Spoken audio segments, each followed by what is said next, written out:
Welcome to This Explainer. We're diving straight into a totally fascinating hidden world today. Because, we all absolutely love a great piece of entertainment, right? A thrilling mystery that keeps us glued to our seats, or a pristine, perfectly manicured theme park that literally transports us to another reality. But what we almost never see is the hidden architecture underneath it all.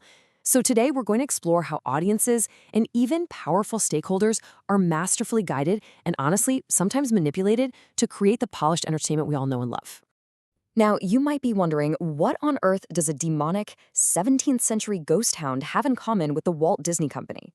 I know, it sounds like an absolutely bizarre mix. But as you'll see, both of these stories involve brilliant storytellers, people who utilized hidden realities, super creepy local legends, and incredibly calculated boardroom tactics to build massive cultural landmarks. To unpack this, we're going to run through a thematic double feature. First up, the real ghost hound. Then, Watson the perfect narrator, followed by a global cultural phenomenon. After that, we take a wild pivot to Disney's secret hotel dilemma, the corporate chess match, and we wrap up with Anaheim versus Long Beach. All right, Section 1. The real ghost hounds, the true origins of the Baskerville curse. So let's rewind to 1901. Author Arthur Conan Doyle had a huge problem. He had famously killed off his star detective, Sherlock Holmes, by throwing him off a cliff with his archenemy Moriarty. But the public outcry was deafening. People were furious. Doyle desperately needed inspiration for a comeback, and he actually found it in a rather chilling phrase: blazing eyes and dripping jaws. He was on a coach ride with his buddy Bertram Fletcher Robinson, who shared this wild local legend from way back in 1677. It was all about Lord Richard Cabell, a notoriously evil guy who supposedly murdered his wife. And the lore says her faithful dog avenged her death, which birthed this terrifying phantom hound stalking the moors. It was the perfect Gothic spark Doyle was looking for. And the locals in Devonshire, they took this legend so seriously that they actually built a sepulchre. This was a small, pagoda-like building literally constructed right over Lord Campbell's grave. Why? Simply to prevent his evil spirit from escaping and coming back to terrorize the moors. This deeply atmospheric, creepy local lore of a misty phantom hound was the exact raw material Doyle needed to craft his absolute masterpiece. Moving on to Section 2, Watson the perfect narrator, the grounded voice in a Gothic mystery. Now, having a spooky ghost story is great, but to make a supernatural thriller work as a detective novel, Doyle had to be a master of perspective. Think about it. Sherlock Holmes is incredibly independent, arguably arrogant, and coldly scientific. If Holmes told the story, his hyperlogical brain would just solve the mystery immediately and kill all the suspense. But Dr. Watson, he's sociable, he's friendly, he's reliable. By leaning on Watson's warm, very human personality, Doyle gave us a relatable lens to genuinely feel the terror. Doyle completely manipulated the narrative flow by literally benching his star player. He kept Holmes off-page for a massive chunk of the book and sent Watson out to Baskerville Hall entirely alone. This brilliant move forces us to rely completely on Watson's very limited, very grounded point of view, while a literal demon dog is roaming the swamps. We only know what the terrified Watson knows. It's just a masterclass in audience manipulation. Which brings us to Section 3, a global cultural phenomenon, the world's reaction to the return of Sherlock Holmes. And wow, did this calculated narrative trick work perfectly? 30,000. That is the staggering spike in circulation that the Strand magazine saw almost overnight when they started serializing the story in 1901. Doyle took a super localized Devonshire ghost story, filtered it through exactly the right narrator, and transformed it into a suspenseful juggernaut that successfully resurrected Sherlock Holmes. The demand was so crazy that they literally had people lining up to buy copies hot off the printing presses. Okay, so things aren't always what they seem, whether we're talking about the foggy moors of England or the sunny, pristine boardrooms of Anaheim. Let's totally shift gears to Section 4, Disney's secret hotel dilemma, the 99-year lease that cost a fortune. The flawless magic of Disneyland actually masked a really messy 34-year corporate headache. You see, back in 1955, Walt Disney was totally strapped for cash while building the park.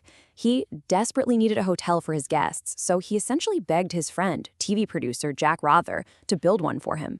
To sweeten the pot, Walt gave Rother the sweetheart deal of the century, a 99-year lease and the exclusive right to use the Disney name on hotels in Southern California.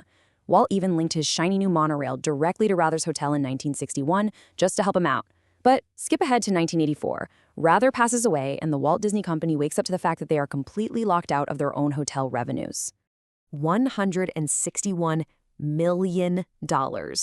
That is the jaw-dropping amount it ultimately cost the Walt Disney Company decades later just to finally buy out the Rather Corporation, all just to win back the rights to their own brand name and the Disneyland Hotel. What started as a desperate handshake deal in 1955 mutated into an incredibly expensive nightmare by the 1980s.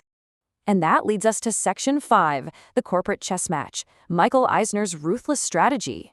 Because getting that hotel back wasn't just about writing a giant check. It required absolute masterful manipulation. A foreign corporate raider had actually swooped in, trying to buy up the vulnerable Rather Corporation.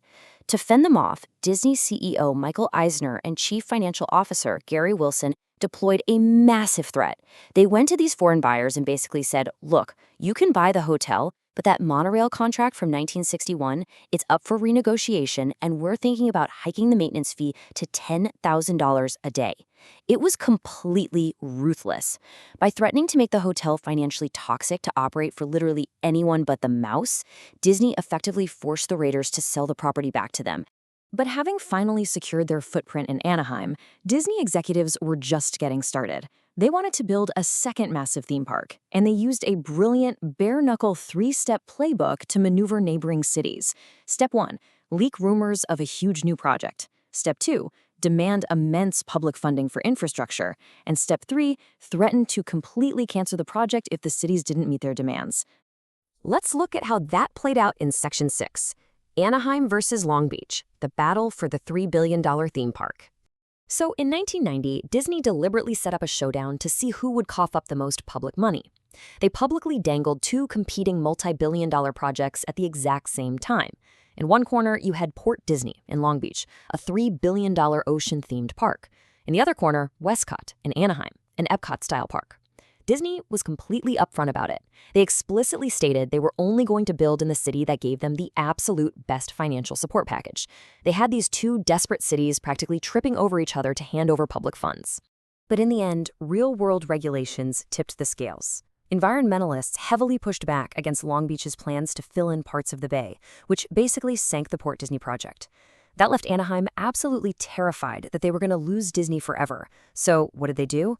They completely surrendered. Anaheim caved to a staggering $1 billion in public infrastructure demands just to keep the park. They even shelved a proposed theme park admissions tax simply because Disney threatened to walk away. Just a totally flawless execution of bare-knuckle business manipulation. So, as we wrap up this explainer, I want to leave you with this final thought.